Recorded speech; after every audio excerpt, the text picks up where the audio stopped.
Now we're talking about MDFCs. And the first card is Ajani, Nakala Pariah, one generic white legendary creature cat warrior. When Ajani Nakala Pariah enters the battlefield, create a 2/1 white cat warrior creature token. Whenever one or more other cats you control die, you may exile Ajani, then return them to the battlefield, transform under his owner's control. And he's a 1/2. So this is like 3/3 of stats for 2 mana, which isn't bad. And so he turns into a, let's see, red and white planeswalker named Ajani the Call Avenger. +2 is add a +1/+1 counter to each cat you control. 0 is create a 2/1 white cat warrior creature token. When you do, if you control red permanent other than Ajani the Call Avenger, he deals damage equal to the number of creatures you control to any target. And then -4 is it's like not cataclysm. Yeah, I guess it's actually how's cataclysm worded.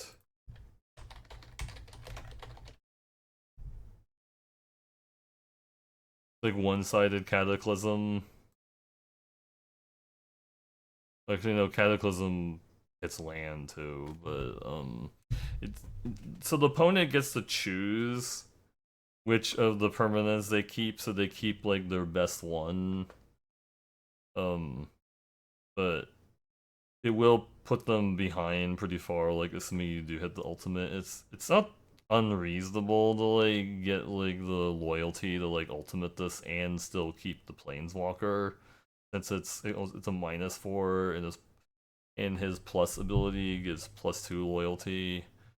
Um let's see, I had it rated as an A-, just because I think the ability is kind of like really annoying because it's a 0 that gives you that defends it, and then also if you control red permanent other than the Johnny, it also deals damage. So it's like dependent on you having being able to flip this and having a red permanent, but like if you do have both or whatever, this can quickly like get out of hand because you're not only adding to your board, you're also like, you know, slowly shrinking your opponent's board by like killing their stuff with this. The +2 is mostly only going to like add counters to like the tokens that this creates, because there's only like 3 cats in the format. One of them is a Johnny, and then the other one is like the white mythic cat with first second lifelink, and then one is like the red cat. There's a red cat that's a common that has flying. I guess there'll probably be like some scenario where somebody just starts throwing counters on the cat and it's like it's relevant. So it's like this obviously is not as good like if you happen to flip it and you know you don't have any board present at all and you just like kill it with flyer or something like that. Or I mean, and there is like a little bit of work involved also in actually getting the other cat token to die, because there may be like some situations where I guess they just bounce the cat token and then this is no longer really doing, just because they use like a bounce spell on the cat token transform anymore. I guess that could actually lower the card a bit. But I don't know. I think it's like really good. It's obviously very good if you transform it into a red permanent. And you keep the red permanent play. Okay. Razorgrad Ambush, one generic, one white instant. Razorgrad Ambush deals 3 damage to target attacking or blocking creature. And on the other side, it's a tap land that you can pay 3 life to have it enter untapped. So I rated it as a C. Like, I think this type of effect is usually closer to like a D plus. But the fact that it's also like a land, like it makes me rate it higher. I could see this actually being like a C minus possibly, just because like the effect is like kind of lame or whatever, but like I think it's like the overall like creatures seem to like skew a little smaller. We can like check that really quickly. Let's see. I'm not like completely sure, but we go more Horizons 3 and look at toughness. Less than equal to 3. It's like 106 things that would die to a 3 damage effect theoretically. So I mean that's not bad. Anyways. Alright, which enchanter 3 generic white creature human warlock when which enchanter enters the battlefield, destroy target artifact or enchantment opponent's controls it 2. Now this seems really expensive for what it does, but it's only like 1 mana higher than like what Rex Sage does or whatever, and it has 1 more toughness than Reclamation Sage, and like Rex Sage is kind of like a a staple of like limited and also command formats or whatever. It's like people just play it because like yeah, it's a creature that kills an artifact enchantment. So. And there's probably going to be a decent amount of targets. I mean, we can also check that. Let's see, Scryfall.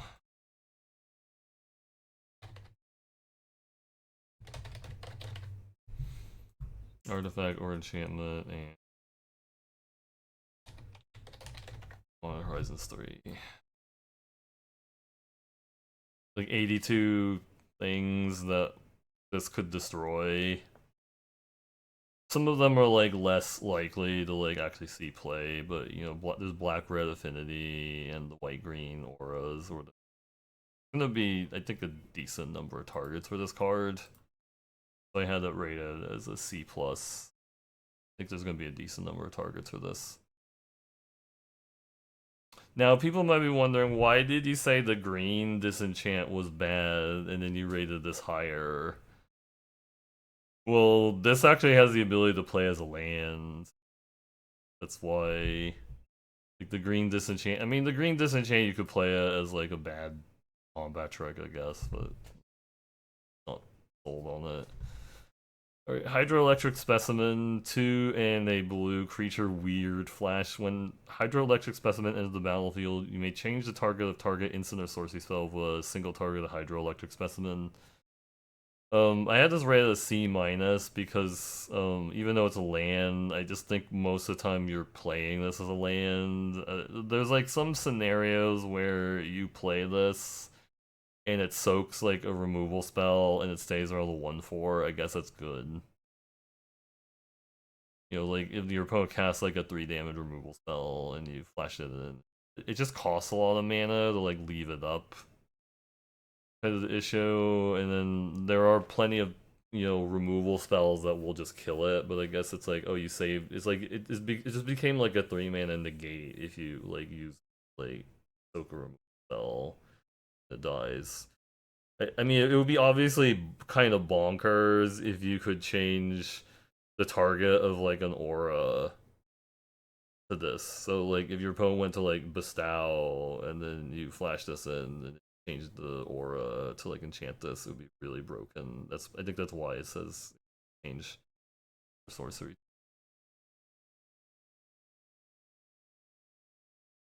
Alright, sink into stupor. Instant return one generic 2 blue instant. Return target spell or non-land permanent opponent controls his owner's hand. So I mean this costs more than like say casting whatever that I forgot what that remand thing from like Eldritch Moon was. It's not remand because it doesn't draw you a card, but there was definitely some spell that like cost 2 mana, can return a spell or a creature to his owner's hand. I think this is like a C. Actually, I probably would rate it possibly as a C+. Like it depends on like the context, but I think like if you're using this to bounce, like To be fair, this is not actually very good for like bouncing like the expensive Eldrazi because the expensive Eldrazi have cast triggers, so like they're gonna get something like even like normally like you go like, oh, I can bounce like their 7-drop, they sacked a bunch of spawn to like play it, but then like those 7-drops like usually have like a cast trigger, so it's like it punishes you like bouncing it. But I mean, I think the fact that like it is like a you can play it as a bounce spell or a land is like helps it or whatever. And like yeah, it's a little bit harder to cast because it's double blue as opposed to being like generic and a blue. All right, Tamio, Inquisitive Student, 1 blue, legendary creature, Moonfall Wizard, flying. Whenever Tamio, Inquisitive Student attacks, investigate. Whenever you draw your third card of turn, exile Tamio, then return to the battlefield, transformed under owner's control. And then he becomes Tamio Seasoned Scholar, blue-green Planeswalker with +2 until your next turn. Whenever a creature attacks you or Planeswalker control, it gets -1, -0 until that turn. -3, return target instant or sorcery card from your graveyard to hand. If it's a green card, add 1 mana of any color. And then -7, draw cards equal to half the number of cards in your library. Rounded up, you get an emblem with you have no maximum hand size. You have to activate this. You have to plus this 3 times in order to like get enough loyalty to -7. I mean, there are proliferate cards which will help with this.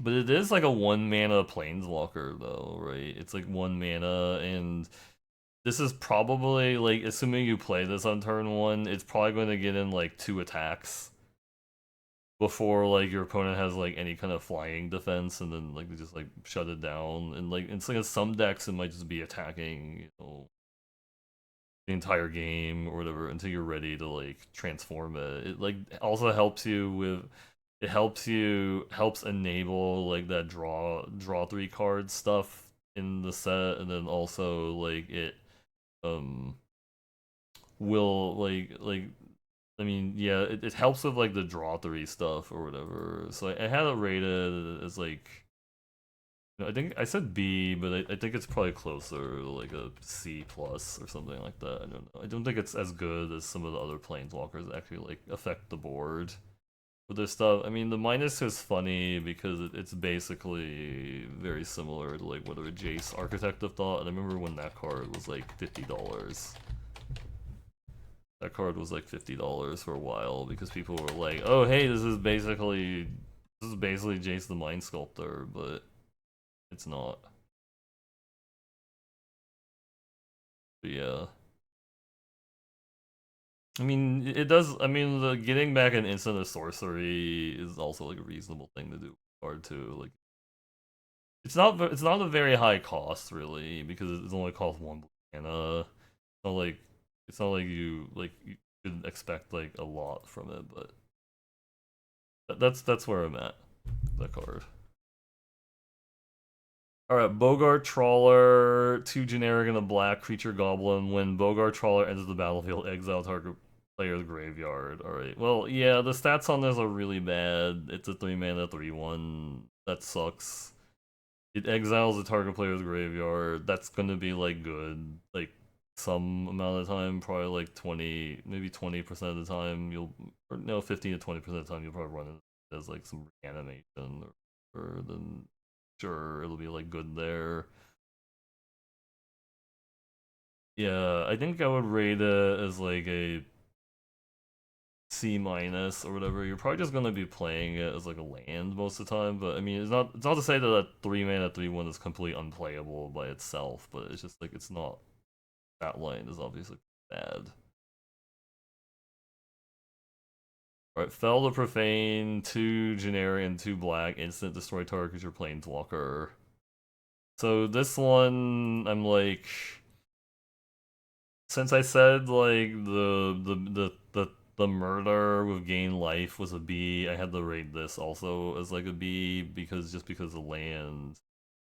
I mean, it does functionally the same thing as that other card, except it doesn't gain life, but this one can be a land or whatever. And I remember like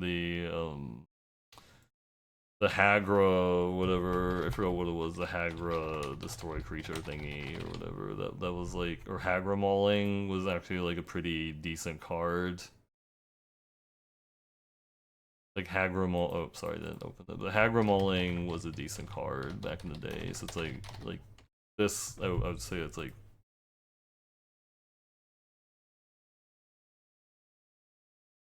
So yeah, this is like one of the cards I would probably like try to play it as a spell first, not as a land. All right, Soren of House Markov, one generic, one black, legendary creature, human, noble, lifelink, extort. Whenever you cast a spell, you may pay white or black. If you do, each opponent loses one life. You gain that much life. At the beginning of your post-combat main phase, if you gain 3 or more life this turn, exile Soren of House Markov, and then return him to the battlefield, transform under his owner's control. 1/4. And he turns into a white and black planeswalker with extort. +2, create a food token. -1, Soren, Rav's Neonate deals damage equal to the amount of life you gain this turn to any target. And -6, gain control of target creature. It becomes a vampire in addition to his other types. Put a lifelink counter on if you control a white permanent other than that creature or Soren.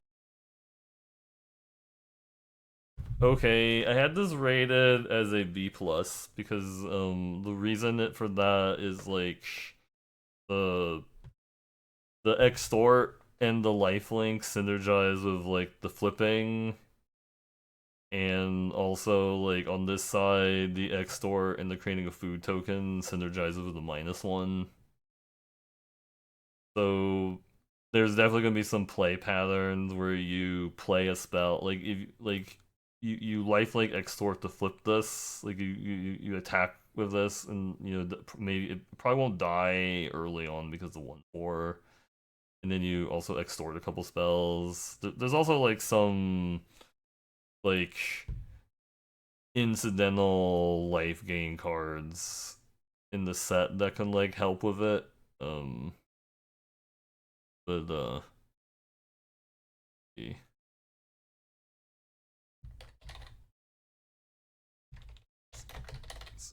maybe this like gain life set.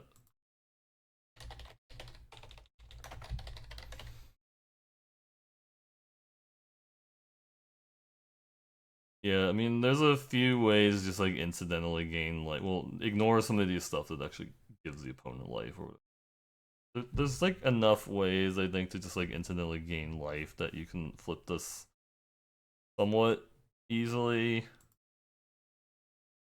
So, and then yeah, like the -1 will help you like keep the board under control. All right, Pinnacle Monk. It is a 3 generic 2 red creature Jin Monk prowess. When Pinnacle Monk enters the battlefield, return target instant or sorcery from your graveyard or hand. And yeah, it's a land. But I mean, they already had something similar that I think was like Dowser of Secrets or whatever. Was it a 3/3? It might have been a 3/3. Or Shipwreck Dowser. Oh, that was a 3/3. Never mind. It's actually bigger. So yeah, I had this as like a C plus, but I put it out as like a C. I think it's like good because you know it does get you back like an instant or sorcery. The 2/2 bodies kind of like not the best, but like I said, it has prowess. You know, like it has like, and then there does seem to be like a red blue prowess sub theme the set, so like it like kind of fits in there.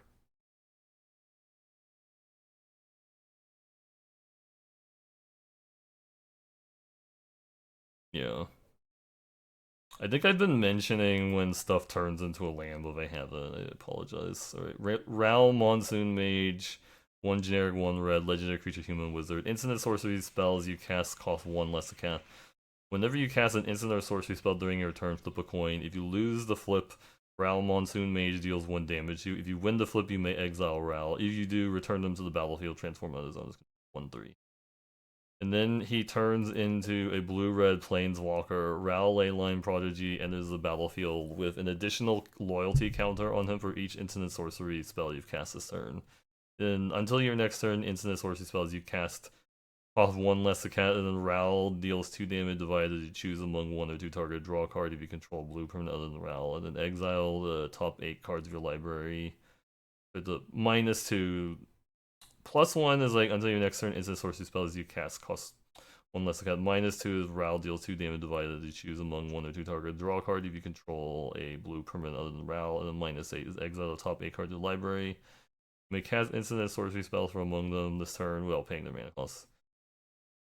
So this is interesting. Like it's this also plays into like the blue red prowess archetype in the set, and it may be like a little inconsistent whether you can flip this or not, because like depending on how bad your luck is, you may end up casting like 3 or 4 spells to do this. Like the it actually has like synergy, like failing to flip it immediately has synergy with this, like depending if you are, you know, because like he makes spells cheaper, so it's like very likely you could cast like 3 spells in like 1 turn before you actually manage to win the flip, and then he'll have like 3 additional loyalty if that's the case. um it is a little awkward that he loses like his passive ability once he becomes a planeswalker. Like you have to start upticking him to do it. And then, I mean, this part is cool if you do have a blue permanent. It's basically electrolyze. I don't know if I would really balance my assessment of the card around like the ultimate, but I think I would rate it just because like it might be a little clunky at times to like flip it. I set it as like a C plus, just because you don't have like complete control over whether you can flip it or not.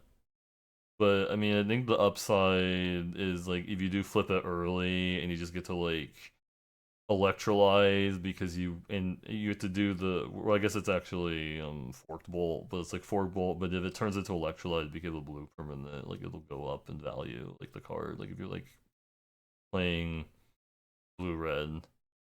Yeah, so some of these planeswalkers, they get significantly better if you're actually playing like the other color, like a Johnny and Rel, or like significantly better if you're playing the other color. Like, um, that's what I was trying to get at. But Sundering Eruption, 2 generic and a red sorcery, destroy target land. Its controller may search their library for a basic land card, put on the battlefield, tap, and then shuffle. Creatures without flying can't block this turn, and it's a land on the other side. So here it's basically like a combination of Falter and the whatever. Like, they had this card before, like the like just like a I think like it was called Geomancer's Gambit or something.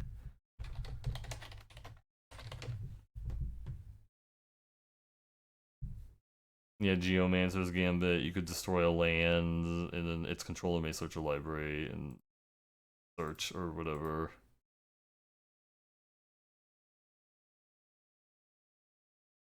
So, I mean, this is interesting. It's like good if you need red mana fixing. You can destroy your own land to like shuffle, but it's kind of bad to do that though, because you're actually down a card if you do that. So it's like you're pretty much just rating this on like the falter, honestly. So it's like 3 mana falters if you're like really aggro or whatever, I guess. Sure, but yeah, I had this rated as like a D plus or something. It's like really in there, that level. I mean, yes, you could play as a land, like maybe it like wins you the game. That's like the idea is like, but this is probably one that you're going to be playing as a land a lot unless you know you're really aggro, and it like goes up. So here is Bridgeworks Battle, 2 generic and a green sorcery. Target creature you control gets +2/+2 at the end of turn. It fights up to 1 target creature you don't control, and then it's also a land. So, usually I'm like pretty low on like fight spells because like fight spells you usually can't like swing after you do them, but the fact that like this is like a really big increase in stats and it's also land has me rated as like a C plus, even though normally I think like a fight spell would be like way lower, like, funky to do fight spells or whatever nowadays. Okay, Disciple of prerelease, 3 generic, 3 green, creature elf druid. Whenever Disciple of prerelease enters the battlefield, you may sacrifice another creature. If you do, you gain X life and draw X cards, where X is that creature's power. It's also a land. So we've had this card before it was black. Before it was Disciple of Bolas. Um, I don't know. I'm just gonna rate this as like a like. I think it depends. Like, there's a very specific deck that probably wants this. It's like the deck that is happens to be playing a lot of like large creatures. Anyways, you're probably gonna be happy to like sack your 6/6 to draw 6 cards if that's the case. But there's definitely some situations where like maybe you just have to play as a 3/3 and it really sucks because it can only sack other creatures. I guess the dream scenario is like you sack a creature that has like Dog Umbra on it, and then you're really smart because like you get to turn that card into like value. But I had it as like a C. It's probably gonna play out like worse than that, but I don't know. I think there's like some potential here just because green does have like a lot of large creatures, and green also usually doesn't get this type of effect. I guess there's like greater good, but it's different, right? Greater good. Greater good, I guess. Yes. Alright, Grist, Voracious Larva, Green, Legendary Creature, Insect, Death Touch. Whenever Grist, Voracious Larva, or another creature enters the battlefield under your control, if it enters from your graveyard or if you cast from your graveyard, you may pay green. If you do, exile Grist and then return it to the battlefield, transform those. Turns into a green-black planeswalker named Grist the Plague Swarm. +1, create a 1/1 black and green insect creature token, and then mill 2 cards. Put a Death Touch counter if on the token of a black card was milled. And then destroy target artifact or enchantment. For each creature card in a -6, for each creature card in your graveyard, create a token as a copy of it, except it's a 1/1 black and green insect. So this one doesn't ask you to have black permanence. It asks you to have black cards get milled by its ability. Um, like the -2 is probably going to have a decent number of targets, but I mean, again, the +1 is still like a reasonable fallback. It'd be obviously much better if you were making Death Touch insects to protect this, and then the +1 does have synergy with the -6. I rated this as a C, but that's mostly because I think it's going to be kind of annoying to like actually flip this grist because you're going to have to use like a reanimation effect. There is like a common that like actually synergizes with this card. I think it's like the reassembled. It's like a reassembled skeleton variant or whatever that will like if you happen to have that card in this deck, then it makes it more likely. But I think like most of the time if you play this, you just have to be happy that it's like a 1/2 Death Touch, which is not like super exciting, but it means costs you one. Alright, Blood-Soaked Insight, 5 generic and hybrid Rakdos mana twice. Sorcery, the spell costs 1 generic less to cast for each 1 life your opponent has lost this turn. Target opponent exiles the top 3 cards of their library. Until the end of your next turn, you may play those cards. If you cast a spell this way, mana of any type can be spent to cast it. And it turns into a dual land. So This, I don't like it too much. I think it's going to play out like one of those cards that you are only going to play like as the spell, like when like I think you're just gonna have to be like pretty far ahead to do this because you need the it's a sorcery and you need your opponent to like lose life or whatever. I mean, I understand that you get to play the cards until the end of your next turn. So, but also like realistically, you want to be playing this like when you're ahead and you're making your opponent lose life, and then and then like so like if you make your opponent lose like 3 life or something, then this only costs 4. It's like more reasonable to say like I'm gonna play it, and then like there's also the caveat that playing cards from your opponent's deck tends to be worse than playing cards from your deck. So I had this rated as like a D plus, but again, it's a tap land. Maybe higher. It's gonna be higher if you value like the tap land there, but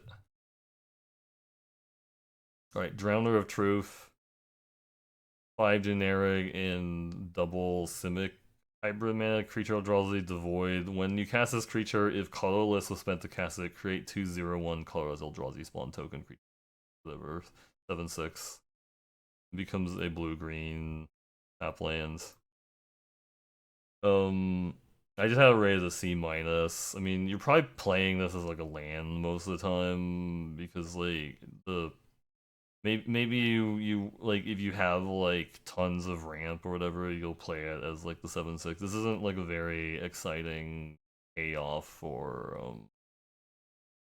like what it does, and it doesn't have cycling unlike the other 7 drops that are similar to this. So it's like you can't even like use it to like curve fill. I'm assuming this is just gonna be a land most of the time, but there's gonna be games where obviously you top deck it and it's like, oh, you slammed on your 7/6. Right, Glasswing Grace, 3 generic, double Orzhov hybrid mana, enchantment aura, enchant creature, enchanted creature gets +2/+2 and has flying and lifelink. And it turns into a tap land of Orzhov. So they had this before. It was like um like it was like the Gate Crush +1/+1 flying lifelink thingy or whatever. But this one costs 5, but it gives +2/+2. Oh, this one, Gift of Orzhova. This costs 5. But it is also a land.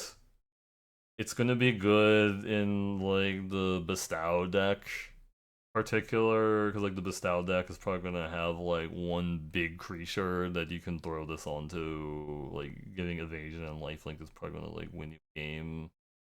So I had it rated a C. Just flying a lifelink can just like be really swingy, especially like it can be really swingy, especially in this format because like white and green, like some like Voltron-ish strategy. Alright, Legion Leadership, 1 generic and a hybrid Boros instant. Until end of turn, double target creature's power to gains first strike. It's Legion Stronghold tap land. So it's like early game, this is going to be like Thunder Strike or Sure Strike or whatever. If people aren't like familiar with that card. It's been a while since I've printed something specifically like it right.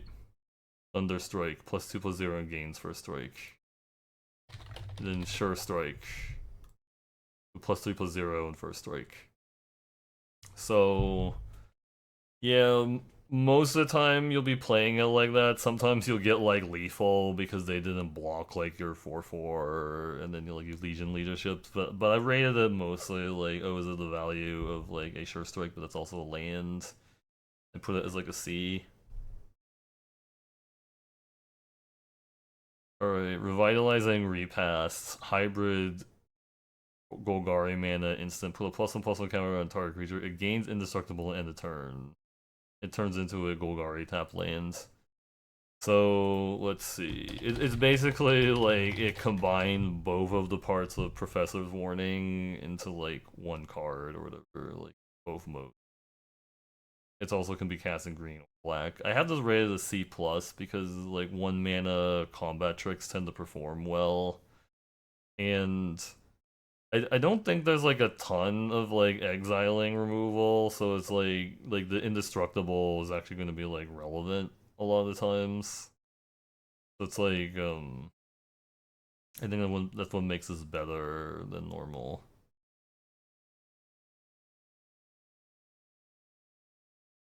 All right, Rush of Iteration, 1 generic, 2 is it mana, instant draw 2 cards, then discard a card at random unless you pay 2 energy counters. And it turns into a is it tap land. This one I'm like kind of low on because I don't. I mean, yeah, it's like a quick study, but you have to pay energy to not discard a card. Not discard it, as you have to discard the card at random, and I don't know like if you really want to be using your energy on this, so I put it as like a D plus. Like maybe there'll be like some games where you play it and you're like fine with spending the energy. Maybe you just have like tons of energy, then you're like, okay, it's like I'm fine with playing a quick study. That's the case, and losing to my energy. But I just feel like you need to ration your energy. All right, Strength of the Harvest. Oh wait, what happened? Oh hey, thanks for the raid. I can find Bravo. Oh my gosh, shake my fox at you. Fox shake, shake fox. Hope you had a great stream. I was doing a set review and I was like not paying attention to the chat, but thank you very much for the raid. Hope you had a great stream. Hope the cube went well. Yeah, we're almost like done with the Modern Horizons set review, so once I'm done with this section, I'm gonna look at chat again. But thank you very much for the raid. That's where the first part of the video is, but or the first part of the review. Hope you had a great stream. I think it's going to be a more entertaining draft format, or sorry, thoughts on MH3 for draft. I'm answering this question. So like, I think it's going to be a more entertaining format than the OTJ because it looks very popper based. Like I've been looking at like the rares and stuff, and there aren't like. There's only been like a few rares where I saw them. I'm like, oh, this is like really insanely broken. These rares, but anyways, thank you very much. Okay, so back to the review. Strength of the Harvest, 2 generic, hybrid, Selesnya mana, enchantment aura, enchant creature. Enchanted creature gets +1/+1 for each creature or enchantment you control. It's a Selesnya tap land. So, the fact that it counts creatures and enchantments makes it go up. Because you could play a creature heavy deck or a enchantment heavy deck, or maybe a little bit of both, and it's gonna be good. At the bare minimum, it's like a +1/+1. So I have it as like a C minus because like usually like this types of aura is kind of like very risky to play because like you're risking getting 2-for-1s, but yeah, at a C minus. Right. Stump Stomp, 1 in a hybrid Gruul mana sorcery. Target creature you control deals damage equal to its power to target creature or planeswalker you don't control. And it turns into a Gruul tap land. I mean, this is basically Rabid Bite. It's fine. I think I said like the other removals felt like the horrific Souls of B minus. I'm gonna say this is like a high C plus or whatever, just because like I think it's still gonna be fine even though it costs 2 mana. Just the flexibility that it can be a land also. And then Suppression Ray, 3 generic hybrid Azorius mana sorcery. Tap all creatures target player controls. You may pay X energy, then choose up to X creatures tapped this way. Put a stun counter on each of them. So I think this is better than the Sundering Eruption, but I'm still not super high on it because like unless you pay energy for this, it's basically you're only playing this as like a falter. It's a sorcery. So if you have like a ton of energy, it actually turns into like sleep. That's where it gets good, but then the thing is, I don't think sleep has been considered like a super good Magic limited card in like a while. This used to be like a bomb, but nowadays it's like not like that's B. So I had it rated as a C minus, but maybe there's like some world where like if energy generation is really easy, maybe it's kind of insane. That's the case. Just gonna like, oh, I'm just gonna pay 4 energy and tap my opponent's board, and then. But again, this is like a card that really wants you to have a bunch of stuff in play. I mean, I guess you can use it defensively if you have energy, but I don't know. I guess maybe it's more closer to a C in that case. And then the final MDFC is Waterlog Teachings, 3 generic and a hybrid Dimir mana. Instant, search your library for an instant card or a card with flash, reveal it, and put it in your hand and shuffle. And it turns into a tap land also. I think you saw the trend. Everything's turned into a tap land. Alright, so like, look at Mystical Teaching. So it's basically Mystical Teaching, but it doesn't have the flashback. Yeah. There's probably like some specific deck that will enjoy spending 4 mana to do this. If you have like the more counter spells and type stuff that you're doing on your opponent's turn, this goes up in value. I'll put it as like a C plus, but it could be like really close to like a C. Just depends on like how you build your deck. But I mean, I think Mystical Teachings had definitely some good spots, and this is functionally like half of the Mystical Teachings or lands. Okay.